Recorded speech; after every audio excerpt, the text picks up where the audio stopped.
दोस्तों स्टडी 91 के online platform में आप सभी का बहुत बहुत स्वागत है। दोस्तों आज आप सभी के समक्ष बीपीएससी ट्री 4.0 परीक्षा को ध्यान में रखते हुए अपने अगले लेक्चर को लेकर हाजिर हूं। आज हमारा 54 नंबर का लेक्चर है।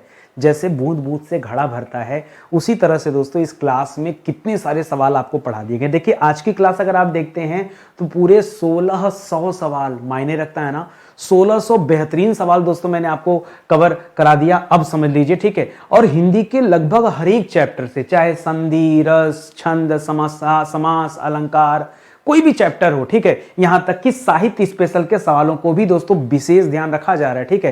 केवल रचनाएं ही नहीं, इसके साथ साथ जितने भी पत्र पत्रिकाएं आती हैं उनसे भी संबंधित सवाल कराए जा रहे हैं, काव्य की पंक्तियों से संबंधित सवाल कराए जा रहे हैं। तो मुझे लगता है कि हिंदी के लगभग सभी चैप्टर पर आपकी नजर प्रतिदिन पड़ रही है। ऐसे जब आप पढ़ते चलेंगे ना, जब तक एग्जाम आएगा दोस्तों कई हजार सवाल आपके कंप्लीट हो जाएंगे, ठीक है। आनंद तो खूब आ रहा होगा। देखिए एक तरह की मॉक टेस्ट की क्लास है, ये मान के चलिए कि हूबहू ऐसे सवाल आपसे आपकी परीक्षा में पूछे जा रहे हैं। तो क्या आप सवालों का जवाब दे पा रहे हैं कि नहीं?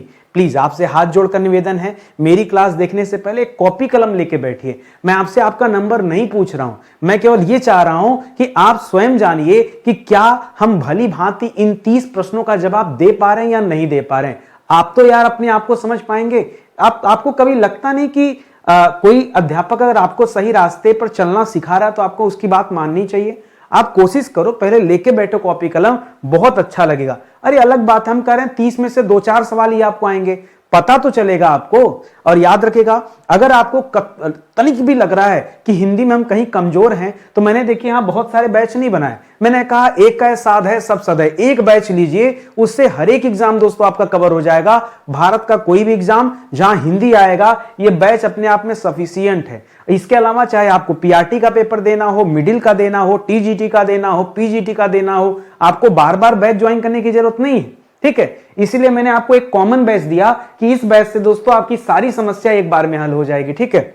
तो यदि आपको ऐसा महसूस हो कि हिंदी में जो है हमारी कमजोरी है, तो आप बेशक आइए बैच ज्वाइन कीजिए, तैयारी बहुत अच्छी आपकी हो जाएगी, ठीक है। चलिए आगे बढ़ते हैं। अब देखिए सवाल यहां से शुरू हो रहा है, कह रहा खूंटियों पर टंगे लोग। खूंटियों पर टंगे लोग ये किसकी रचना है? कृष्णा सोबती की रचना है क्या? बिल्कुल भी नहीं सर। कृष्णा सोबती की कल ही तो हम लोग पढ़े थे कि इनकी रचना का नाम है जिंदगी नामा, जिसके लिए इन्हें क्या दिया गया था? साहित्य अकादमी पुरस्कार दिया गया था, ठीक है। उसी तरह से भारत भूषण अग्रवाल ये भी नहीं है। इनकी रचना का नाम क्या था? उतना वह सूरज है, ठीक है। उतना वह सूरज है, ये इन्हीं की रचना दोस्तों, जिसके लिए इन्हें साहित्य अकादमी पुरस्कार दिया गया, ठीक है। और बचा दोस्तों त्रिलोचन शास्त्री, सर्वेश्वर दयाल सक्सेना और हरिशंकर परसाई। तो जो सही उत्तर है, ये सही उत्तर आपका है सर्वेश्वर दयाल सक्सेना। जी हाँ, सर्वेश्वर दयाल सक्सेना आपका सही जवाब है। जरा मुझे बताइए कि त्रिलोचन शास्त्री की रचना का नाम क्या था, जो आपको पिछली क्लास में आपको पढ़ाया गया था? त्रिलोचन शास्त्री की रचना का नाम, ठीक है, नाम पता होगा त्रिलोचन। त्रिलोचन मैं इसका फार्मूला समझिए। त्रिलोचन, लोचन कहा जाता आंख को, त्रिलोचन मतलब त्रिनेत्र, यानी भगवान शिव। मान लीजिए भगवान शिव अगर आपकी मतलब अपनी आंखें खोल दें, इस संसार का क्या होगा? सब भस्म हो जाएंगे, भस्म, ठीक है। तो याद रखेगा ताप के ताए हुए दिन, ठीक है। तो याद रखेगा ताप के ताए हुए दिन, ठीक है। इस तरह से दोस्तों यहां एक छोटा सा फार्मूला बनाकर ये त्रिलोचन शास्त्री की रचना दोस्तों आप याद रख सकते हैं। और हरिशंकर परसाई, ठीक है, हरिशंकर परसाई की रचना का नाम है, ठीक है, विकलांग श्रद्धा का दौर, ठीक है। कैसे याद करेंगे वो भी मैं ट्रिक आपको दे रहा हूं अभी, ठीक है। विकलांग श्रद्धा का दौर, ठीक है, विकलांग श्रद्धा का दौर, ठीक है। देखिए श्रद्धा किसके यहां देखिए, विकलांग मतलब अपंगता को दर्शा रहा है, कमजोरी को दर्शा रहा है। और हम हमेशा दोस्तों मानते हैं कि हे भगवान अपनी श्रद्धा, अपनी कृपा बनाए रखना। क्यों? क्योंकि हम अहम के भाव नहीं रखते हैं, हम हमेशा अपने आप को कमजोर मानते हैं कि ताकि भगवान हर संभव मदद जो है अपनी भेजते रहे। तो हरिशंकर यानी हरि और शंकर दोनों लोगों से दोस्तों आपको जो है श्रद्धा रखनी है, ठीक है। और आप जो है विकलांग बनकर दोस्तों उनसे हमेशा कामना की इच्छा रखिए। तो विकलांग श्रद्धा का दौर, इस तरह से एक ट्रिक छोटा सा रखिए कि एग्जाम टाइम जो है आपको याद आ जाए। सर्वेश्वर दयाल सक्सेना की रचना है खूंटियों पर टंगे लोग, और इस रचना पर उन्हें साहित्य अकादमी पुरस्कार भी दिया गया था। तो इतनी ज्यादा इंपॉर्टेंट ये रचना है, तो समझ जाइए भाई पुरस्कार मिला इस रचना पर, तो आपको तो ध्यान देना चाहिए, ठीक है। आगे बढ़िए। अगला सवाल देखिए दोस्तों, अगला सवाल दे रहा है हम दीवानों की क्या हस्ती है आज यहां, हम दीवानों की क्या हस्ती है आज यहां, कल वहां चले, मस्ती का आलम साथ चला, हम धूल उड़ाते जहां चले। ठीक है, ये पंक्ति दोस्तों किसकी है? ये मैंने पीछे आपको क्लास में पढ़ाया भी था, लेकिन बहुत इंपॉर्टेंट है, याद रखेगा। ये भगवती चरण वर्मा की लाइन है। नर्मदा प्रसाद खरे, केदारनाथ अग्रवाल, श्याम नारायण सरपा नहीं, इनकी एक रचना है, कविता है। उस कविता का नाम है दीवानों की हस्ती। याद रखेंगे, भगवती चरण वर्मा की एक कविता है, याद रखेंगे, दीवानों की हस्ती। ठीक है, दीवानों की हस्ती। ठीक है, याद रखिएगा, ये उसी कविता का दोस्तों यहां पर लाइनें हैं, हम दीवानों की क्या हस्ती है। ठीक है, तो ये कविता दोस्तों भगवती चरण वर्मा जी के द्वारा लिखी गई है, इसे आप ध्यान में रखेंगे। ठीक है, चलिए, हंस पत्रिका का दोस्तों संपादन किसने किया? हंस। ठीक है, आपने अगर पढ़ा होगा तो मैं आपको याद दिलाऊं, हंस नाम की एक पत्रिका का संपादन मुंशी प्रेमचंद जी ने भी किया था। ठीक है, मुंशी प्रेमचंद जी ने भी किया था, लेकिन संजोग देखिए यहां पर मुंशी प्रेमचंद जी तो नाम दे ही नहीं रहा है। ठीक है, आपके सामने राजेंद्र प्रसाद नाम दे रहा है, और आपको पता होगा राजेंद्र प्रसाद जी ने एक देश नाम की पत्रिका निकाला था। कहां से दोस्तों? पटना से दोस्तों इन्होंने निकाला था। उस पत्रिका का नाम था देश, उसका नाम ही था देश। ठीक है, तो यानी ये तो आपका जवाब है नहीं। ठीक है, नीचे से देखिए, बनारसी दास चतुर्वेदी जी की पत्रिका थी दोस्तों विशाल भारत। क्या था? हम लोग लगातार कई क्लास में पढ़ चुके हैं विशाल भारत, और मैंने ये भी आपको समझाया कि नाम बनारसी दास है, लेकिन जो पत्रिका आती थी ये कलकत्ता से आई थी। कहां से आई थी? कलकत्ता से। ठीक है, पिछली क्लास में दोस्तों सच्चिदानंद हीरानंद वात्स्यायन अज्ञे की एक पत्रिका थी जिसका नाम था दोस्तों प्रतीक। इसके बारे में हम लोग पढ़ा गया था, प्रतीक। ठीक है, अब प्रतीक जो पत्रिका थी दोस्तों, यह नई दिल्ली से दोस्तों निकाली गई थी, दिल्ली से या नई दिल्ली से आई थी, इसको याद रखेंगे। राजेंद्र अवस्थी दोस्तों जवाब नहीं होगा, यहां राजेंद्र यादव जवाब होगा।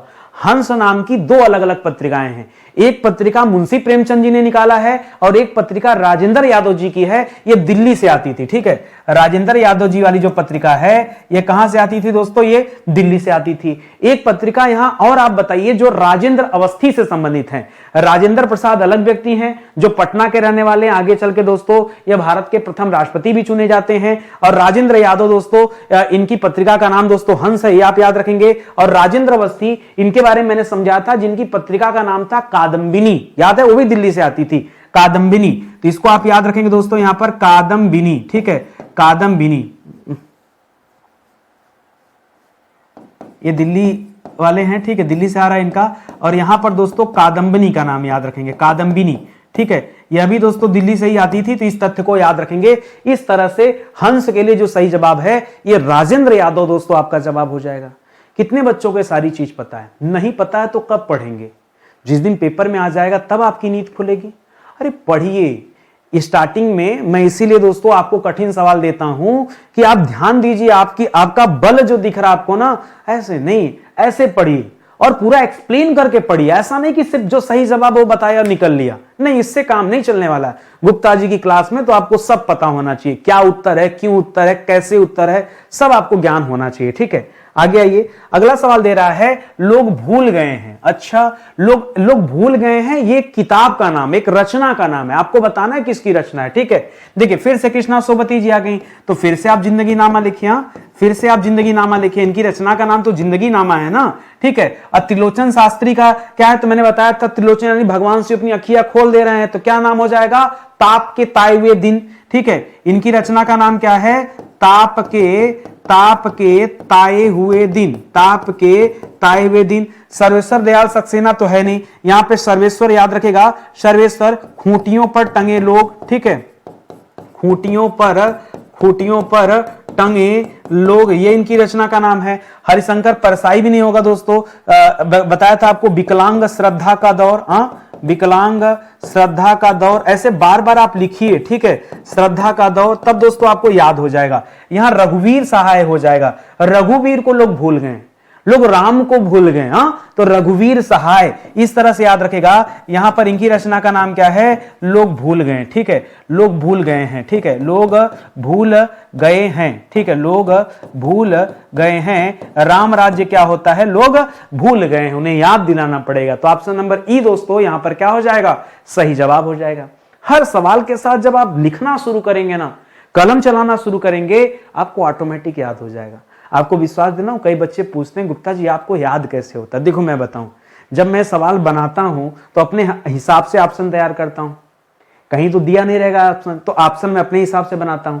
तो ऑप्शन जब, और पता है आजकल ये जो सवाल आ रहा है, मैं अपने टाइपराइटर को रोक दूं, भैया रुक जाओ, हिंदी का टाइपिंग तो मैं ही करूंगा। क्यों? एक ऐसा चैप्टर है ना कि आप जितने बार लिखेंगे, वहां टाइप करते समय लिखा जाता है, यहां जो है फिर से आपको पढ़ाते समय लिखता हूं, तो बार बार लिखने से, बार बार बोलने से भी चीजें याद हो जाती हैं। आप खाली सुनते हैं, आप बोलते नहीं हैं। एक काम कीजिए, एक आदत बनाइए, जब मैं कुछ पढ़ाता हूं तो आप अपने मुख से बोलिए, जैसा लिखा है ना बोलिए। लोग भूल गए हैं किसकी रचना है या रघुवीर सहाय की रचना, आप अपने मुंह से बोलिए, और आप 10-12 दिनों में देखेंगे कि धीरे धीरे आपको चीजें याद होने लगी। बोलने से भी चीजें याद होती। बचपन में नहीं रटाया जाता था, दू के दू एक कम दू दूना 4 दू तिया इच्छा, पढ़ते थे ना, रटते रटते याद हो जाता था। ठीक है, रटते रटते, बचपन की बात है, आपने पढ़ा होगा। ठीक है, चलिए आगे बढ़ते हैं, अगले पॉइंट पर आते हैं। एक रचना दोस्तों, कौवे और काला पानी। कौवे और काला पानी ये किसकी रचना है?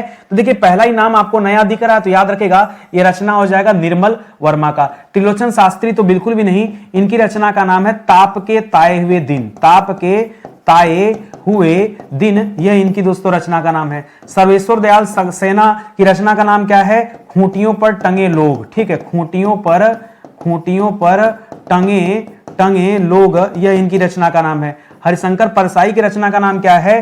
ठीक है, हरिशंकर परसाई की रचना का नाम है, वो क्या बोलते हैं, विकलांग श्रद्धा का दौर। ठीक है, विकलांग श्रद्धा का दौर, विकलांग श्रद्धा का दौर। ठीक है, दौर। ठीक है, और रघुवीर सहाय की रचना का नाम क्या है? लोग भूल गए हैं। ठीक है, लोग भूल गए हैं। ठीक है, लोग भूल गए हैं, यह दोस्तों इनकी रचना का नाम है। तो इस तरह से दोस्तों आप यहां पे ध्यान देंगे, निर्मल वर्मा जो है दोस्तों यहां आपका सही जवाब हो जाएगा। ठीक है, ऐसे पढ़िए, हर सवाल के आगे जवाब दीजिए, ऑटोमेटिक आपको जो है अच्छी तैयारी हो जाएगी। ठीक है, चलिए थोड़े कठिन सवाल पे चलते हैं। करा देवनागरी लिपि के विकास का सही क्रम क्या है? देवनागरी का पूछ रहा हूं, खड़ी बोली का विकास नहीं। खड़ी बोली का विकास तो आपको बहुत अच्छे से पता है कि पहले संस्कृत आया, फिर पाली भाषा आई, फिर प्राकृत आया, फिर जो है अपभ्रंश आया, फिर जो है खड़ी हिंदी बोली आई, ये आपको पता है। लिपि का बताइए क्या है? लिपि वाला नहीं पता ना। खड़ी बोली का आपको क्या पता है? मैं आपको बता दे रहा हूं। खड़ी बोली का आप जानते हैं कि सबसे पहले संस्कृत आया, हाँ, और संस्कृत से के बाद क्या आया दोस्तों? संस्कृत के बाद पाली आया, पाली के बाद क्या आया दोस्तों? पाली के बाद प्राकृत आया, प्राकृत के बाद क्या आया? इसके बाद अपभ्रंश आया, अपभ्रंश के बाद क्या आया? खड़ी हिंदी बोली आई। ठीक है, खड़ी हिंदी बोली आई है, ये तो आपको पता है। मैं अपने बच्चों को अच्छी तरह जानता हूं, मैंने आपको कितने बार समझाया। आप अपने आप को जितना नहीं जानते उससे ज्यादा मैं जानता हूं, आपको ये पता है ना। मैं थोड़ा अलग पूछ रहा हूं, जो लिपि है, आपको पता है हम देवनागरी लिपि फॉलो करते हैं, तो देवनागरी तो आखिरी में होना चाहिए। देखिए यहां आखिरी में नागरी है तो गलत हो जाएगा, देवनागरी होना चाहिए। देवनागरी देवनागरी देवनागरी, इसका मतलब है इसी नीचे में से ये BCDE में से कोई एक जवाब होगा। लेकिन शुरुआत कहां से होता है? तो शुरुआत होता है ब्राह्मी से। नागरी से शुरुआत नहीं करना है, शुरुआत करना ब्राह्मी से। तो यहां ब्राह्मी से शुरुआत, यहां ब्राह्मी से शुरुआत, यानी कंफर्म है कि C और D में से कोई भी एक जवाब होगा। तो पहले ब्राह्मी आया है, फिर दोस्तों क्या आया? गुप्त लिपि आया है, फिर दोस्तों नागरी आया। ध्यान दीजिएगा, पहले ब्राह्मी, फिर गुप्त लिपि, फिर नागरी, और फिर नागरी के बाद देवनागरी। ठीक है, तो याद रखिएगा नागरी से ही देवनागरी जन्मी है, ये आप ध्यान दीजिएगा। तो इस हिसाब से ऑप्शन नंबर 3 सही हो जाएगा। यहां पे पहले नागरी करके, यहां पे पहले नागरी करके बाद में गुप्त कर रहे, गड़बड़ हो जाएगा। ब्राह्मी के बाद गुप्त, गुप्त के बाद नागरी, नागरी के बाद देवनागरी होना चाहिए। ये दोस्तों आपका सही क्रम हो जाएगा। तो ऑप्शन नंबर C जो है इस सवाल का बिल्कुल सही जवाब हो जाएगा। चलिए और आगे आ जाइए अगले सवाल पर। अगला सवाल दे रहा है कि द्वंद्व समास का उदाहरण कौन सा नहीं है? ध्यान दीजिएगा, कौन सा द्वंद्व समास का उदाहरण नहीं है दोस्तों, ये आपको बताना है। उदाहरण कौन सा नहीं है, पढ़िए। कर हरिहर। ठीक है, हरि, हरिहर में क्या हो जाता है दोस्तों? हरि और हर। ठीक है, हरि और हर। ठीक है, हरि कहा जाता है किसे? हरि कहा जाता है भगवान विष्णु को, और हर कहा जाता है दोस्तों शिव को। हर हर महादेव। ठीक है, तो हरि और हर इसमें तो है। शीतोष्ण में क्या हो जाता है? शीत और उष्ण। क्या हो जाता है? शीत और उष्ण। शीत माने ठंडा और उष्ण का मतलब गर्म, इसमें भी है। गौरी और शंकर, माता गौरी और शंकर। ठीक है, और आप देख रहे हैं दोस्तों कि जहां कहीं पर दोनों पद प्रधान हो जाए, आप यही पढ़े हैं ना, जहां याद रखिए जहां कहीं पर दोनों पद क्या हो जाए? प्रधान हो जाए, वहां जवाब क्या होता है? द्वंद्व समास होता है। मंत्री परिषद का जवाब होता है मंत्रियों की परिषद। ठीक है, मंत्रिपरिषद का क्या हो जाता है, मंत्रियों की परिषद, ठीक है, मंत्रियों की परिषद। और यहां पे आ जाता है दोस्तों संबंध तत्पुरुष, ठीक है, क्या आ जाता है यहां पे, संबंध तत्पुरुष आ जाता है, याद रखेंगे। तो यहां पर द्वंद्व नहीं है और यही आपका जवाब हो जाएगा। जलवायु में भी दोस्तों क्या हो जाता है, जल और वायु, क्या हो जाता है, जल और वायु, ठीक है। इस तरह से दोस्तों ध्यान देंगे। बाकी का जितना दिया है सभी जगह पे द्वंद्व समास है, लेकिन मंत्रिपरिषद में द्वंद्व समास नहीं है। फिर कौन सा समास है, मैंने समास विग्रह भी आपको दिया और समास का भेद भी बताया। ऐसे पढ़िएगा तब आपको जो अच्छी तैयारी होगी आपकी।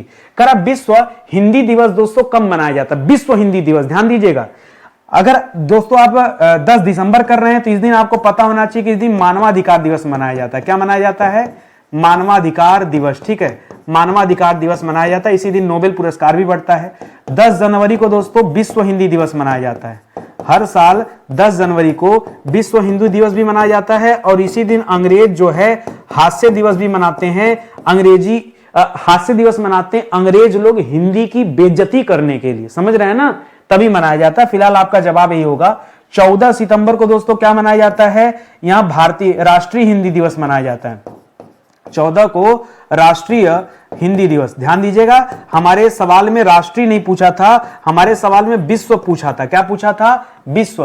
राष्ट्रीय पूछता तो 14 बोल देते हैं। बाकी 14 नवंबर को दोस्तों क्या मनाया जाता है, बाल दिवस मनाया जाता है। इसी दिन दोस्तों चाचा नेहरू का जन्मदिन है। और 26 नवंबर को याद रखेगा दुग्ध दिवस मनाया जाता है। क्या मनाया जाता है, दुग्ध दिवस भी मनाया जाता है। और इसी दिन संविधान को अंगीकार किया गया था, इसलिए दोस्तों संविधान दिवस भी मनाया जाता है, ठीक है। तो इस तरह से आप याद रखेंगे। ऐसा नहीं कि खाली आपको ये जानना है कि क्या सही है भाई। बाकी आज मान लीजिए मैं विश्व का पढ़ा दिया, कल आपसे भारत का पूछ दिया तब, राष्ट्रीय हिंदी दिवस पूछ दिया तब। इसलिए दोस्तों आपको 14 सितंबर भी तो पता होना चाहिए। तो जब आप ऐसे पढ़ेंगे, इतना डिटेल में पढ़ेंगे, तब जाके आपका कॉन्सेप्ट जो है क्लियर होगा और आप जो है अच्छी तैयारी कर पाएंगे, ठीक है। जुड़िए आप हमारे साथ, देखिए फिर पढ़ाई होती कैसी। हम बहुत ज्यादा बैच वैच नहीं बनाते, उतना बैच पे काम करते हैं जहां लगे कि आपको हम आपके सफलता के दरवाजे तक पहुंचा सकते हैं। मुझसे पढ़कर दोस्तों आपको कभी ऐसा नहीं लगेगा कि हमारा समय बर्बाद हुआ है, हमारा पैसा बर्बाद हुआ है। एक सिंगल बच्चा भी कमेंट करके नहीं बोल सकता। भाई सिंपल सी बात है, आपने हमें 2 पैसे दिए, ठीक है, और उसके बदले में मैं आपको उचित ज्ञान दूं, तो उससे आप कभी मना करोगे क्या? तो अगर मैं क्वालिटी कंटेंट वाली चीजें आपको प्रोवाइड करूंगा तो आप कभी मेरे ऊपर उंगली नहीं उठाएंगे क्या? संभावना ही नहीं है, ठीक है। तो इंसान को हमेशा अपने बेहतर के बारे में सोचना चाहिए। बाकी तो अब डंके की चोट पे जो होना है वो तो होगा ही। आगे सवाल देखिए, कर पितृधन अनुमति, संधि विच्छेद ऑलरेडी दे दिया हूं, संधि बताना क्या होगा, ठीक है। पितृधन अनुमति, इनमें से कौन सा सही हो जाएगा? तो देखिए जब पितृ ऐसे लिखा है और अनुमति ऐसे लिखा है तो बच्चे के दिमाग में क्या आएगा? बच्चा सोचता है यहां पितृनुमति हो जाएगा, गलत हो जाता दोस्तों। पितृ नहीं होता, ना ही पित्रा होता, यहां पितृनुमति हो जाता है। क्या हो जाता है? जब इसका होता है तो ऐसे लिखा जाएगा। और संधि कौन सी आती दोस्तों? यहां पर है यण स्वर संधि। कौन सी है? यहां पर यण स्वर संधि है, ये आप दोस्तों ध्यान देंगे, ठीक है। तो पितृ अनुमति हो जाएगा, ना कि पित्रानुमति। और बाकी तो आपका जवाब वैसे भी गलत दिया है, ठीक है। तो थोड़ा सोच समझ कर जवाब दीजिए, बड़े खतरनाक सवाल हैं, बहुत आराम से पढ़िए और तब जो है जवाब दीजिए। यहां खाली स्थान में आपको भरना है कि इस पंक्ति में यमक अलंकार का भेद कौन सा नहीं है, वो बताना है। कौन सा यमक अलंकार का भेद नहीं है? करा सूरज है जग का बुझा बुझा, 2 बार बुझा बुझा आया और आपने पढ़ के रखा है कि कहीं भी अगर शब्द की आवृत्ति हो तो वहां यमक अलंकार है। यही पढ़ा है ना? कसम से सामने होते ना इतनी धुलाई करता, तुम्हारा दिमाग से हो जाता। ये पढ़े हो? हाँ यही तो पढ़े हैं कि शब्द की आवृत्ति हो, और उसके आगे वाली लाइन खा गए। हाँ यही पढ़े हैं, शब्द की आवृत्ति हो, अर्थ अलग अलग हो। बुझा बुझा का अलग अर्थ है? बताइए, सूरज है जग का बुझा बुझा, बुझा बुझा का 2 अर्थ है। अरे बुझा बुझा मतलब बंद है, जैसे बत्ती बुझ जाती वैसे है बुझा बुझा। यहां पुनरुक्ति प्रकाश अलंकार है। क्या दोस्तों? इस बुझा बुझा में क्या है? आप ध्यान देंगे तो मिलेगा पुनरुक्ति। यहां शब्दों को 2 बार लाएगा, इसलिए पुनरुक्ति हो गया। पुनर्धनुक्ति, जब कोई शब्द 2 बार आ जाए लेकिन अर्थ में कोई अंतर ना हो, ठीक है, तो यहां पुनरुक्ति प्रकाश अलंकार हो जाता है। क्या हो जाता है? पुनरुक्ति प्रकाश अलंकार। ये पहला ही दोस्तों आपका जवाब हो जाएगा। बाकी खग कुल, कुल सा बोल रहा, यहां कुल और कुल सा दोस्तों अलग अलग। एक कुल मतलब कुल हो जाता है और दूसरा कलरव को बता रहा है, पक्षियों की आवाज कलरव। 3 बेर खाती थी, वो 3 बेर खाती है। 3 बेर मतलब 3 बार की बात हो रही है, 3 बेर मतलब खाने वाला जो बहिर होता है उसकी बात हो रही है। कर का मन का डार दे, मन का फेर, मन का एक मन का बोल रहा है, एक मन का की बात हो रहा है, ठीक है। काली घटा का घमंड घटा, काली घटा, घटा मतलब बादलों का संबंध है दोस्तों, और एक घटा का मतलब हो गया कम होना, ठीक है। तो इस तरह से दोस्तों जैसे यहां घटा घटा दिया, इसका अलग अलग अर्थ है। यहां मन का दे दिया है, यहां मन का दे दिया है, इसका भी अलग अलग है। यहां 3 बेर दे रहा है, यहां 3 बेर दे रहा है, इसका भी अलग अर्थ है, ठीक है। यहां खगकुल दे दिया है दोस्तों, यहां कुल सा बोल रहा है, इसका भी अलग मीनिंग है, ठीक है। तो इस तरह से बाकी जगह पे मीनिंग अलग है। तो आप ध्यान दीजिए, आपने यमक में सिर्फ इतना नहीं पढ़ा है कि शब्द की आवृत्ति ही काफी है, शब्द की आवृत्ति के साथ साथ उसका अर्थ भी अलग अलग होना चाहिए। कनक कनक तय 100 गुनी मादकता अधिका है, तो भाई 2 बार कनक आया तो दोनों का अर्थ भी तो अलग अलग है। एक का अर्थ सोना, दूसरे का धतूरा, तो केवल शब्द रिपीट नहीं होना चाहिए, उसके साथ साथ दोस्तों उसका अर्थ भी अलग अलग होना चाहिए, ये आप ध्यान दीजिएगा। तो ऑप्शन नंबर 1 जो है यहां पर आपका क्या हो जाएगा, बिल्कुल सही जवाब हो जाएगा। करा सार्वनामिक विशेषण की विशेषता बताइए। बहुत अच्छा सवाल है। बीच में एक बच्चे ने मुझे कमेंट किया था कि सर परिभाषा टाइप का कोई सवाल डाला करिए, तो मैं प्रतिदिन एक परिभाषा तरह की सवाल जरूर डालता हूं। ये परिभाषा अपने आप में है, एक तरह से अपने आप में परिभाषा टाइप सवाल है कि आपको सार्वनामिक विशेषण किसे कहते बताना है, ठीक है। अब आप जानते हैं कि सर्वनाम क्या होता है, जो संज्ञा के स्थान पे आए। विशेषण क्या होता है, जो संज्ञा सर्वनाम की विशेषता बताए। सार्वनामिक विशेषण क्या होता है, याद रखिएगा, ऐसा विशेषण जो सर्वनाम के साथ यूज हो। लेकिन क्या करा यह संज्ञा के पहले आता है, या संज्ञा के बाद आता है, या सर्वनाम के पहले आता है, या सर्वनाम के बाद आता है, या क्रिया के पहले आता है। सर ये तो भयानक सवाल आपने बना दिया। भयानक नहीं बनाया, जैसा परीक्षा में आ सकता है सवाल, मैं संभावना के आधार पर पढ़ा रहा हूं। और ऐसे 1600 सवाल घिसे पीटे नहीं है, ऐसे बेहतरीन सवालों का कलेक्शन है। लगना चाहिए ना कि हम हिंदी पढ़ रहे हैं, मजा आ रहा है। तो सार्वनामिक विशेषण की विशेषता है कि यह संज्ञा के पहले आता है। क्या आता है, यह संज्ञा के पहले आता है। यह पॉइंट दोस्तों आपको याद रखना है, ठीक है। यह हमेशा संज्ञा के पहले आता है, बाद नहीं, संज्ञा के पहले आता है। सर्वनाम हमेशा संज्ञा के पहले ही आएगा भाई, कहां आप दिमाग खर्च करें, ठीक है। चलिए आगे बोल रहा दोस्तों, जैसे आपने कहा मेरी पुस्तक, ठीक है, मेरी पुस्तक, पुस्तक संज्ञा हो गया और मेरी सार्वनामिक विशेषण है। तो भैया मेरी क्या आप पुस्तक के बाद लगाएंगे, पुस्तक मेरी? आप बताओ, समझो बात को, आपको खुद ही समझ आ जाएगा। करा किस विकल्प के सभी शब्द पर्यायवाची नहीं है, ये बताना है। नीचे से पढ़िए, करा व्योम, नभ, अंबर, ये किसे कहा जाता है दोस्तों, यह आसमान को कहा जाता है, आसमान को कहा जाता है, या आकाश को कहा जाता है, शून्य, अनंत, ऐसे बहुत सारे नाम है, ठीक है। इसी तरह से खग, विहग, नभचर, खग, विहग, नभचर, ये तो दोस्तों पक्षी को कहा जाता है। किसे? पक्षी को कहा जाता है, ठीक है। पक्षी को दोस्तों और क्या कहते हैं, खग, विहग, नभचर कहते हैं, ठीक है। खेचर भी कहा जाता है, खेचर, ठीक है, ये भी कहा जाता है। पर्वत, शैल, अद्रि दोस्तों ये पहाड़ को कहा जाता है, पहाड़ को दोस्तों नाग भी कहा जाता है, नाग, ठीक है।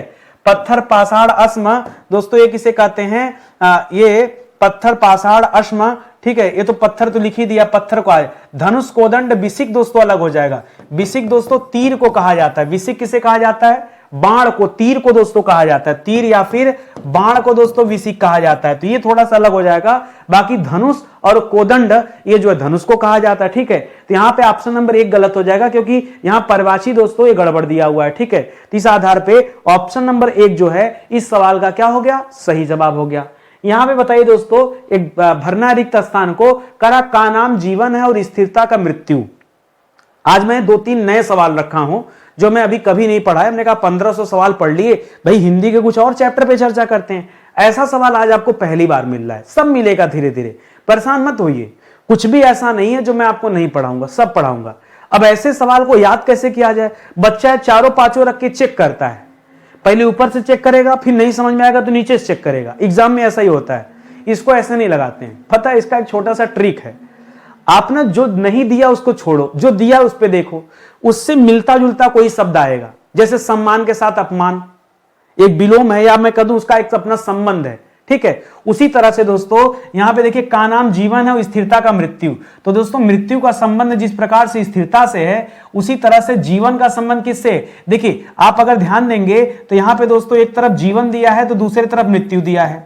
जिस तरह से जीवन का संबंध मृत्यु से है, ठीक है, उसी तरह से दोस्तों यहां स्थिरता का संबंध आप किससे लगा सकते हैं? वहां छोड़ो स्थिरता। अब स्थिरता का स्थिति, गति, नियति या फिर दोस्तों सुमति हो जाएगा। सुमति दोस्तों क्या हो जाएगा? तो सुंदरमति हो जाएगा, ठीक है। नियति का नाम जीवन है? नहीं, नियति नहीं, गति का नाम जीवन है। गति का नाम गति का ही उल्टा दोस्तों आपको स्थिरता मिलेगा। स्थिति का नाम नहीं, गति जो चलता रहे वही जीवन है, रुक जाए तो फिर जीवन का मजा क्या? तो गति का नाम जीवन है, गति का नाम जीवन है। और स्थिरता, अगर स्थिर हो गया जीवन तो फिर अबे भैया ये समझो ना, ये पलक चल रही है, तो गति है ना, ये सांस ले रहे हो, गति है ना, ये धड़कन दोस्तों चल रही है, धक धक धक धक धक धक नहीं, लपडब लपडब लपडब, सही बोलिए।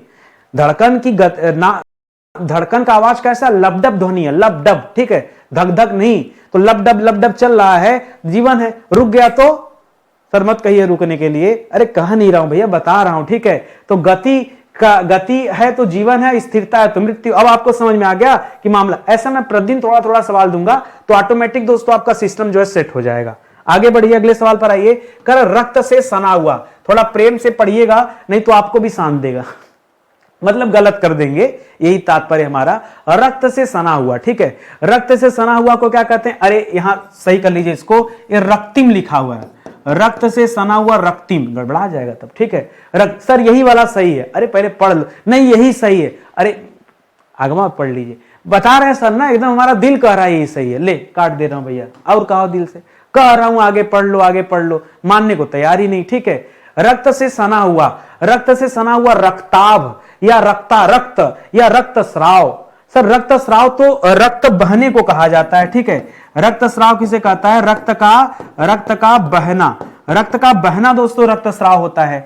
और रक्त से सना हुआ, रक्त से सना हुआ इसको कहते हैं रक्तारक्त, ठीक है। रक्तारक्त हो जाएगा, रक्ताभ नहीं, रक्तिम भी नहीं होगा। यहां दोस्तों क्या हो जाएगा? रक्तारक्त। 50 बार कह रहा हूं आगे पढ़ लीजिए, आगे नहीं सर यही होगा, यही होगा, हो गया गलत। अरे पहले ऑप्शन पढ़ना सीखिए, कभी भी आप ऐसा मत कीजिए कि हो सकता है आपको सवाल का जवाब पता हो। जैसे एक एग्जांपल दूं, हो सकता है आपको इस सवाल का जवाब पता हो, सर इसका नहीं पता, इसका वाला, इसका भी नहीं पता होगा, ठीक है। हम मान के चलते, मान लो आपका सवाल का जवाब पता हो, लेकिन फिर भी कम से कम चारों ऑप्शन एक बार तो पढ़ा करो भाई, बिना पढ़े नहीं, मिस्टेक कभी नहीं करना, बिना पढ़े जवाब नहीं, ठीक है। चारों ऑप्शन जरूर देखिए। अलग बात है कि आपको जवाब पता है, जो पता होगा वो देख लीजिएगा, टिक ही तो करना है, ज्यादा मेहनत तो है नहीं। आइए यहां पर देखते हैं, करा उल्लाला क्या है? वर्डिक, मात्रिक, मुक्तक। पहले बात, पारंपरिक नाम का कोई छंद ही नहीं होता है, इसी तीन में से कोई होगा, तो याद रखेगा दोस्तों यह मात्रिक छंद है, ठीक है। अब मात्रिक में भी दोस्तों याद रखेगा यह सममात्रिक छंद है। पहली बात, यह किस प्रकार का छंद है दोस्तों? पहला पॉइंट याद रखेगा, सममात्रिक छंद है। दूसरा पॉइंट दोस्तों याद रखेगा, ये जो उल्लाला होता है इसमें मात्राएं कितनी होती दोस्तों? इसमें मात्राएं होती हैं 22 से 26। कितनी होती दोस्तों? 22 से 26 मात्राएं होती हैं। आप ये दूसरा पॉइंट याद रखेगा। अब तीसरा पॉइंट याद रखेगा, उल्लाला का निर्माण कैसे होता है? सर आपने बताया था उल्लाला, लाला में से ला लेना है और रोला आ जाएगा, बिल्कुल सही आप समझ रहे हैं दोस्तों। तो इसका निर्माण कैसे होता है? ध्यान दीजिएगा, रोला से, ठीक है, रोला के जुड़ने से दोस्तों उल्लाला का निर्माण होता है। लेकिन रोला के साथ क्या जोड़ेंगे आप? ठीक है, तो रोला के साथ दोस्तों, हाँ ठीक है, रोला के साथ दोस्तों होता है। आप मुझे बताइए रोला के साथ क्या जोड़ दिया जाए? अरे बहुत गजब सवाल, इसका मुझे बताइए पहले जवाब, फिर कुंडलिया पे सोचिएगा। कुंडलिया छोड़िए, कुंडलिया में खाली अंतर क्या होता है कि पहला और आखिरी शब्द दोस्तों समान हो जाता है। मैं आपसे पूछ रहा हूं उल्लाला, उल्लाला का निर्माण, रोला बिल्कुल सही है, ला से ला को जोड़ दिया, लेकिन यहां पे जवाब क्या होगा ये बताइए। यही से दोस्तों आपको कंफ्यूजन हो रहा है, ला से ला को मिलाना है, तो ला से ला को मिलाकर दोस्तों रोला और उल्लाला के मिलने से छप्पय बनता है। क्या बनता है? छप्पय। तो कंफ्यूजन में मत रहिए दोस्तों, यहां जो ला से ला मिला रहे थे, ये रोला और उल्लाला ये जब मिलता है दोस्तों, तब दोस्तों क्या बनता है? छप्पय का निर्माण होता है। दो बार ल, दो बार प। कहानी याद आई आपको? पिछली क्लास अगर आपने देखा होगा तो ही दोस्तों आपको समझ में आ रहा होगा, नहीं तो फिर आप हो जाएंगे कंफ्यूजन में फेल। ठीक है, तो अच्छे से दिमाग में रखिएगा। अगला सवाल दोस्तों, करा किस वाक्य में मुहावरे का सार्थक प्रयोग नहीं हुआ है? क्या लिखा दोस्तों? मुहावरे का सार्थक प्रयोग जहां नहीं हुआ है वो ढूंढकर आपको निकालना है। मुहावरा पढ़ना पड़ेगा भाई, इतने मुहावरा में कोई एक ही गलती होगी। पहला पॉइंट दे रहा दोस्तों, नौकरी छूट जाने के कारण वह मित्रों के आगे हाथ फैला रहा है। नौकरी छूट जाने के कारण वह मित्रों के आगे हाथ फैलाने का मतलब क्या है? कुछ मांगना। नौकरी छूट गई इसलिए हाथ फैला रहा है। तो यहां मुहावरा जो है दोस्तों वो कौन सा मुहावरा है? किसी के आगे हाथ फैलाना। यहां मुहावरा क्या दोस्तों?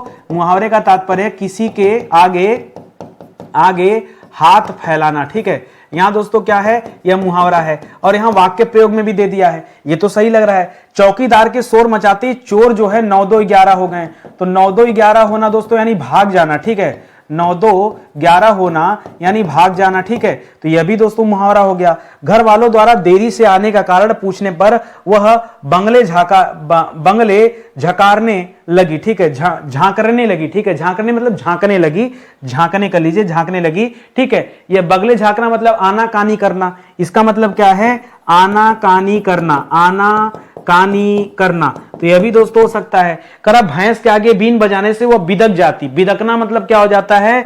गुस्सा जाना। ठीक है, बिदक जाना मतलब गुस्सा जाना। क्या ऐसा है? अरे भैंस के आगे बीन बजाओ, भैंस बैठ पगुराए, इसका मतलब है, इसका तात्पर्य क्या होता है? भैंस के आगे बीन बजाने का तात्पर्य क्या होता है? इसका अर्थ होता है कि आप कभी कभी वो उदाहरण नहीं देते हैं कि यार भैंस के आगे बीन बजाओ, भैंस बैठ पगुराए। यानी जिस व्यक्ति में सामर्थ्य नहीं है, आप उससे दोस्तों कोई इच्छा कर रहे हैं तो व्यर्थ है। वो कुछ आपकी सहयोग कर पाएगा क्या? कुछ नहीं। भैंस के आगे बीन बजावे, जैसे काला अक्षर भैंस बराबर, उसको कोई फर्क नहीं पड़ता, वही वाली हाल होती है। तो यहां ऑप्शन नंबर डी कीजिएगा दोस्तों, इस सवाल का बिल्कुल सही जवाब हो जाएगा। ठीक है, आगे बढ़िए। कह रहा है गठबंधन। गठबंधन के लिए एक अंग्रेजी शब्द का चयन कीजिए। आज से मैं प्रतिदिन दोस्तों आपको इस तरह के भी दोस्तों आपको सवाल देता रहूंगा, ताकि कुछ ना कुछ नई चीजें आप जो है जानते रहिए। ठीक है, यहां आपको बताना गठबंधन के लिए सही शब्द कौन सा है। आगे पहला शब्द दे रहा है इम्पेनिटेंट। ठीक है, दूसरा दे रहा है इम्पर्टिनेंट, तीसरा दे रहा है सेग्रीगेशन, चौथा दे रहा है कोलिएशन। ठीक है, और पांचवा दे रहा है आइसोलेशन। आइसोलेशन तो दोस्तों बिल्कुल भी नहीं होगा। क्यों नहीं होगा दोस्तों? क्योंकि आइसोलेशन का तात्पर्य होता है अलगाव। ठीक है, तभी तो कोविड टाइम में दोस्तों एक शब्द हम लोग पढ़ते हैं कि जिसके अंदर कोविड पाया जाता था उसको आइसोलेट कर दिया जाता था। तो आइसोलेशन का मतलब यहां क्या हो जाता है? अलगाव से हो जाता है। ठीक है, ये जो पहला दे रहा दोस्तों इम्पिनेंट, इसका मतलब होता है दोस्तों बेरहम। क्या होता है दोस्तों? यहां पर ध्यान दीजिएगा, इसका मतलब होता है बेरहम। ध्यान से पढ़िएगा एक एक शब्द, इस तरह के सवाल भी आते हैं परीक्षा में। ठीक है, और जो अगला सवाल दे रहा दोस्तों इम्पर्टेंट करके दे रहा है, इसका ये जो दे रहा शब्द इम्पर्टिनेंट, इसका मतलब होता है दोस्तों धृष्ट। क्या होता है? धृष्ट होता है। और अगला जो सवाल दे रहा दोस्तों यहां पे, अगला जो सेग्रीगेशन दे रहा है, किसी चीज को सेग्रीगेट करना मतलब पृथक करना हो जाता है, तो इसका मतलब हो जाता है पृथककरण। ठीक है, जो आपका सही उत्तर है दोस्तों इस सवाल का, वो सवाल का आंसर क्या हो जाएगा? कोलिशन हो जाएगा दोस्तों। गठबंधन के लिए जो शब्द है कोलिशन यूज होता है। ठीक है, कोलिशन यूज होता है, तो ये आपका दोस्तों राइट आंसर हो जाएगा। ये आप ध्यान में रखेंगे, बहुत बढ़िया सवाल है अपने आप में। ठीक है, आगे देखिए। करा भाव का बोध कराने वाले क्या कहलाते हैं? ठीक है, जो भाव का बोध कराता है उसे क्या कहते हैं? क्या संचारी भाव कहते हैं? नहीं। अस्थाई भाव, विभाव? नहीं। इसे यानी इनमें से कोई नहीं हो जाएगा। उसे क्या कहते हैं? फिलहाल जो भाव का बोध कराते हैं उसे अनुभाव कहते हैं। ठीक है, जो भाव का बोध कराते हैं दोस्तों उसे अनुभाव कहते हैं। यहां अनुभाव ऑप्शन में है ही नहीं, इस वजह से दोस्तों हो जाएगा गड़बड़। अनुभाव के भी कई सारे भेद होते हैं जो आप पढ़ते होंगे। ठीक है, अनुभाव के कौन कौन से भेद होते हैं दोस्तों? तो अनुभाव में दोस्तों आप कायिक वाचिक वाला पढ़ते हैं। ठीक है, और मानसिक वाला। ठीक है, तो आप ध्यान दीजिएगा। यहां पे आप याद रखेंगे, बहुत सारे हमने बैच बना के रखा है, और हिंदी के साथ साथ दोस्तों जीएस का भी स्पेशल बैच है। आप एक बार डेमो देखिए, खुद आपको लगेगा क्या कमाल की क्लास चल रही है। ठीक है, तो आप एक मौका दीजिए हमें, और आपको लगता है कि कोई भी विषय आपका कमजोर है तो एक बार दोस्तों आप हमसे पढ़कर देखिए, फिर जो है उस विषय में कैसा कॉन्फिडेंस आता है ये आपको खुद ही पता चल जाएगा। ठीक है, अगला सवाल देखिए। करा निम्नलिखित में से किस वाक्य में सर्वनाम संबंधी अशुद्धि है? ठीक है, जिसमें सर्वनाम संबंधी मिस्टेक है वो बताना है। करा सुरेश का आदत बड़ा खराब है। ठीक है, सुरेश की आदत बड़ी खराब है। ठीक है, सुरेश की आदत बड़ी खराब है। ठीक है, ऐसे होना चाहिए। तो यहां पे मिस्टेक दोस्तों आपको ये जरूर नजर आ रहा है, लेकिन ध्यान दीजिएगा ये कोई सर्वनाम संबंधी अशुद्धि नहीं है, अशुद्ध है, लेकिन आप ध्यान दीजिए आपको सर्वनाम संबंधी अशुद्धि बताना है। तो मिस्टेक तो है, जैसे जनता के अंदर असंतोष है। ठीक है, जनता के अंदर दोस्तों ये नहीं लिखना चाहिए, यहां पे लिखना चाहिए जनता में असंतोष है ना, जनता के अंदर का ठूस के थोड़े भरा है। ठीक है, जनता में असंतोष है। ठीक है, प्रेमचंद ने अनेकों उपन्यास लिखा, अनेकों स्वयं बहुवचन होता है इसलिए अनेक उपन्यास लिखे। प्रेमचंद ने अनेक उपन्यास लिखे, ऐसा होना चाहिए अनेकों नहीं। मिस्टेक है लेकिन यह सर्वनाम संबंधी अशुद्धि नहीं है, यह उनकी समझ में नहीं आएगा यहां पे दोस्तों है, ठीक है। यह उनकी नहीं, यह उनके समझ में नहीं आएगा। उनकी की जगह क्या होना चाहिए, उनकी की जगह उनके होना चाहिए, ठीक है। यह उनके समझ में नहीं आएगा, ऐसा होना चाहिए, ठीक है। तो यहां पर दोस्तों बहुत सारे बच्चे सोचेंगे एक से अधिक गलत है, ये टिक कर लें। भैया क्या एक से अधिक गलत है अगर आप टिक करें तो सब जगह सर्वनाम संबंधी अशुद्धि है क्या? नहीं है ना। तो दोस्तों अलग अलग टाइप की अशुद्धि है, जैसे लिंग संबंधी अशुद्धि है, इस तरह की अशुद्धि दोस्तों वचन संबंधी अशुद्धि है, ठीक है। तो ये हो जाएगा, ठीक है। जैसे इसमें देखेंगे तो इसमें दोस्तों लिंग संबंधी अशुद्धि है, इसमें देखेंगे तो के अंदर तो इसमें कारक संबंधी अशुद्धि है, इसमें दोस्तों वचन संबंधी अशुद्धि है। तो अलग अलग अशुद्धि है ना। इस वाले में दोस्तों सर्वनाम संबंधी अशुद्धि है। तो आपसे क्या पूछा है, आपसे केवल अशुद्धि नहीं पूछा है। तो ऐसे सवाल में भी जल्दीबाजी में लोग ध्यान नहीं दे पाते हैं कि हमसे सवाल क्या पूछा है और हमको क्या सोचकर जवाब देना है। हमें तो सर्वनाम संबंधी अशुद्धि देखना है, ठीक है। तो आप यही सोचकर दोस्तों अपना जवाब दीजिए, तब तो काम फिट है। नहीं तो दोस्तों ऐसे हवा में गलती हो जाएगी। करे सौदागर दोस्तों किस भाषा का शब्द है? सौदागर किस भाषा का? क्या अरबी शब्द है? नहीं, यह फारसी शब्द है। सौदागर दोस्तों किस भाषा का शब्द है? फारसी। कुछ शब्द और आप याद रखेगा, सौदागर के साथ साथ दोस्तों पैमाना याद रखेगा, पैमाना के साथ साथ पेशाब शब्द भी आप याद रख सकते हैं, ये भी दोस्तों ये हो जाएगा। एक और शब्द आप याद रखेगा पैदावार, ठीक है। पैदावार शब्द याद रखेगा, चेहरा शब्द याद रखेगा, खुशबू शब्द याद रखेगा, खुशबू शब्द याद रखेगा, खूबसूरत शब्द याद रखेगा, खूबसूरत, ठीक है। खुशबू, खूबसूरत, ठीक है। ये सब याद रखेंगे दोस्तों। ये सब जो है फारसी भाषा के शब्द हैं, इसको याद रखेगा, ठीक है। और चेहरा शब्द याद रखेगा, चाबुक शब्द याद रखेगा, चेहरा, चाबुक, ये सारे शब्द याद रखेंगे। बहुत अच्छे अच्छे सवाल हैं जो आपसे आपकी परीक्षा में पूछ सकता है। तो जो आता है मैं केवल उतना ही आपको समझाए पढ़ा हूं, ठीक है। और भी है, चश्मा है, शेर है, ठीक है, तीर शब्द हो गया, ये सब दोस्तों आपके यही फारसी भाषा के शब्द होते हैं, इनको आप जो है ध्यान में रखिएगा। चलिए आगे चलते हैं। करा निम्नलिखित में से कौन सा सही विलोम युग्म नहीं है, ये बताइए कौन सा नहीं है, ठीक है। सदाचार का दुराचारी, सम का विषम, समर्थक का विरोधी, व्यष्टि का समष्टि, या इनमें से कोई नहीं। बच्चा सोचा सर कोई नहीं, सब सही लग रहा है। समष्टि का व्यष्टि होता ही है, समर्थक का विरोधी होता ही है, सम का विषम होता ही है, लेकिन सदाचार का दुराचारी दोस्तों नहीं होता है। ध्यान दीजिएगा, कहीं अगर सदाचार लिखा है तो सदाचार का विलोम क्या होता है? दुराचार होता है। क्या लिखा है? दुराचार होता है, ये ध्यान दीजिएगा, दुराचारी नहीं, ठीक है। हाँ, अगर कहीं पर दोस्तों दुराचारी लिखा है तो दुराचारी का विलोम क्या हो जाएगा? सदाचारी होता है। क्या होता है? सदाचारी। मात्रा का थोड़ा ध्यान देंगे, ठीक है। चारी का ही दोस्तों चारी से जोड़िए, ऐसे मत जोड़ दीजिए, ठीक है। तो जल्दीबाजी में यहां हो सकता है ज्यादा दिमाग खर्च कर ले, प्रज्ञा का चांद पैदा हो जाए दिमाग में, तो गड़बड़ हो जाएगा, ठीक है। याद रखेंगे ऑप्शन नंबर ई जो है ये आपका सही जवाब हो जाएगा। और आगे आइए, करा किस विकल्प में सभी शब्द तत्सम तद्भव युग्म अशुद्ध हैं, ठीक है। सभी शब्द जो है अशुद्ध है, तत्सम तद्भव युग्म का जो दोस्तों गलत दिया ये बताना है। करा अशीति का 80 हो जाता है, इष्टिका ईट को कहते हैं, कीट का कीड़ा हो जाता है, कुब्ज का दोस्तों कब्ज नहीं होता, कुब्ज का कुबड़ा होता है। क्या होता है दोस्तों?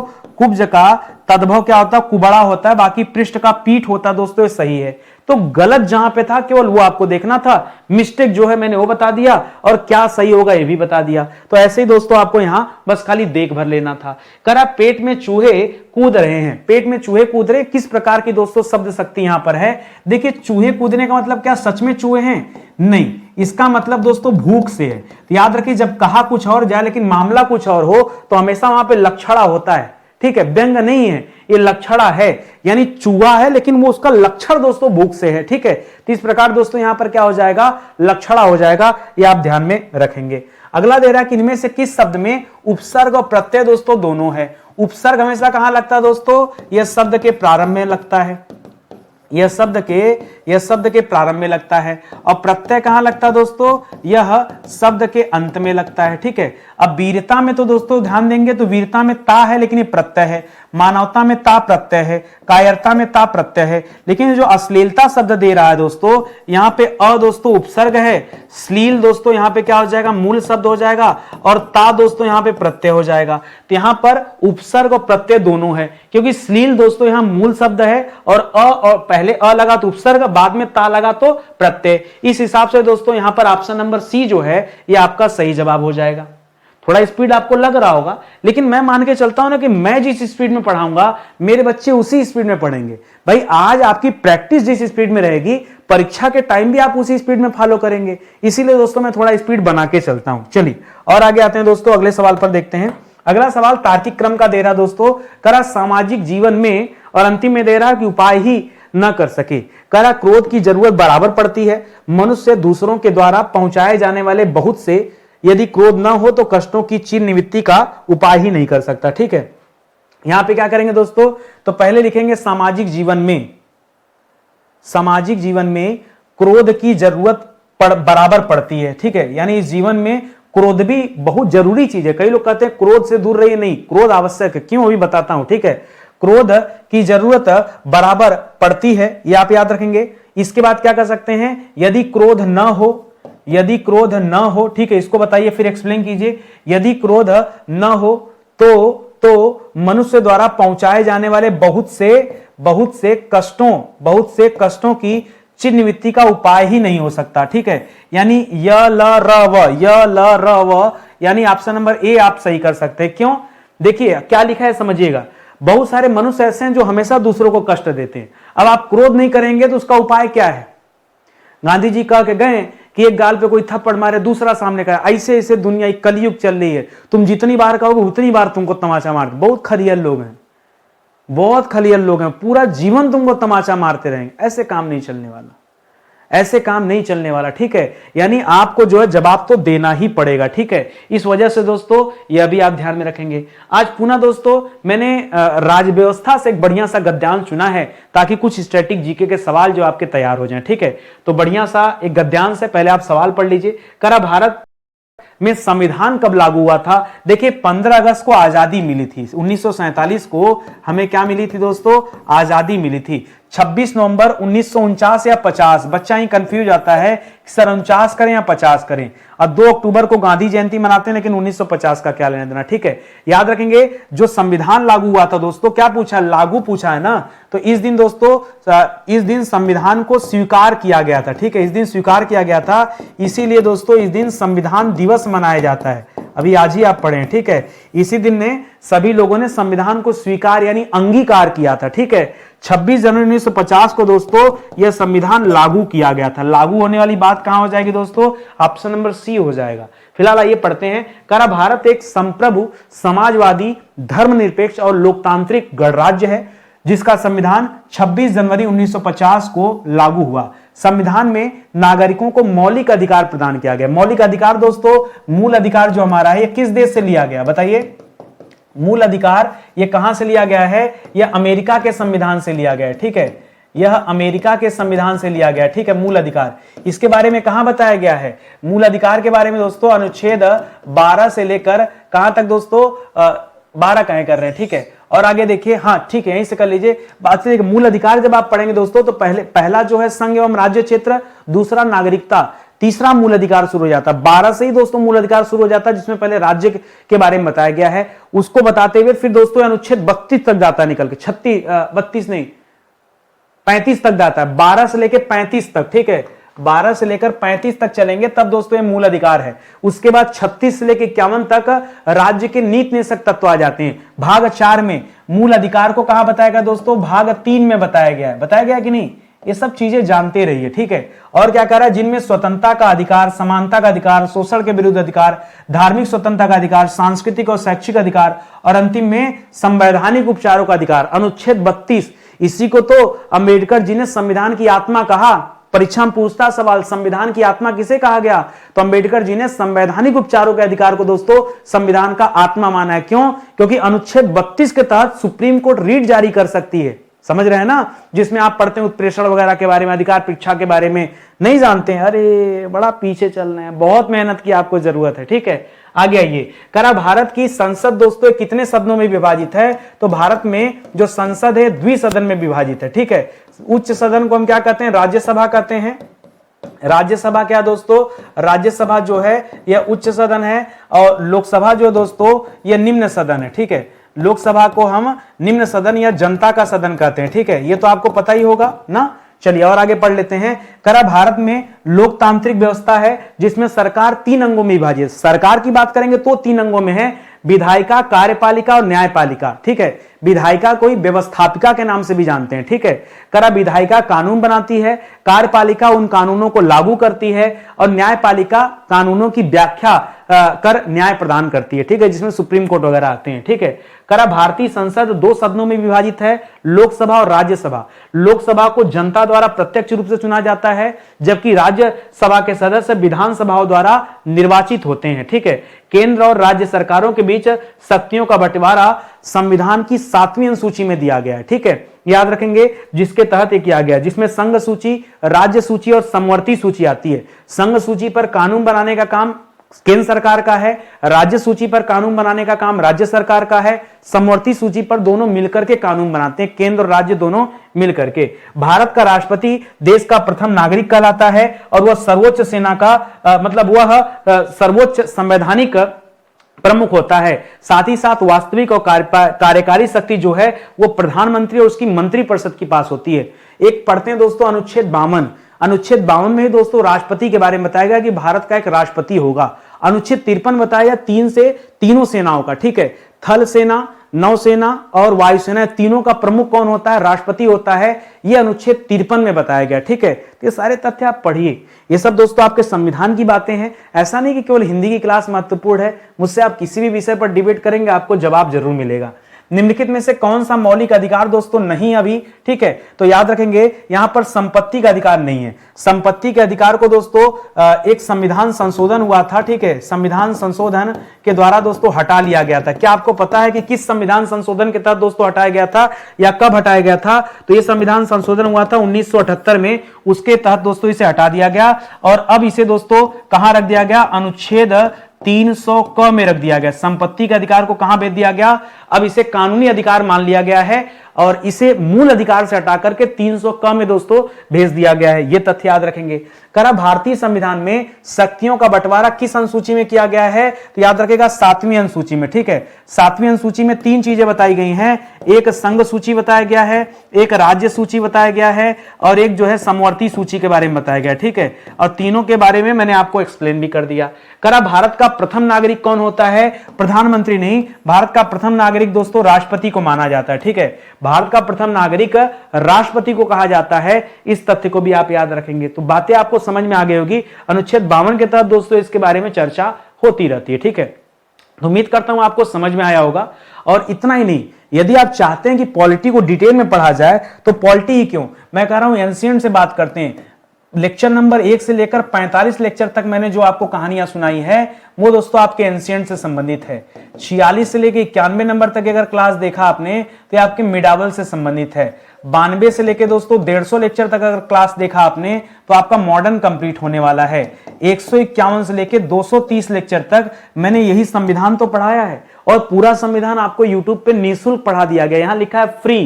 क्या लिखा है? फ्री। ये सब फ्री में पढ़ा दिया गया है। ठीक है, इसी तरह से वर्ल्ड ज्योग्राफी दोस्तों ये 231 से लेकर के 330 तक मैंने पढ़ाया आपको। ठीक है, और इंडियन ज्योग्राफी की क्लास अभी चल रही है, ये 331 से लेकर के 422 तक आ गए हैं। 422 यानी दोस्तों अब आपके 52 लेक्चर कंप्लीट हो गए हैं। अभी समाप्त नहीं हुआ, अभी ये क्लास चल ही रहा है। ठीक है, ये क्लास अभी चल रहा है। जैसे क्लास समाप्त होती है हम लोग दोस्तों सीधे साइंस की तरफ आगे बढ़ेंगे और उसे तो आप अगर हमारे साथ जुड़ के पढ़ते हैं तो इतना विषय तो मैं आपको ऑलरेडी जीएस में कवर करा दिया। आप आइए, समय निकालिए, बहुत छोटी छोटी क्लास होती है, आधे घंटे की क्लास है एक एक क्लास। आप उसी हिसाब से काउंट कर लीजिए। 400 लेक्चर मतलब 200 घंटा। 200 घंटा अगर आपने दिया, 200 घंटे की बात कर रहे हैं तो पूरा ये 5 बड़े सब्जेक्ट, क्या 6 सब्जेक्ट जोड़ लीजिए, ये सब समाप्त हो जाएंगे आपके। अब दोस्तों सब कुछ देने के बाद भी अगर आप नहीं पढ़ेंगे तो काम कैसे चलेगा?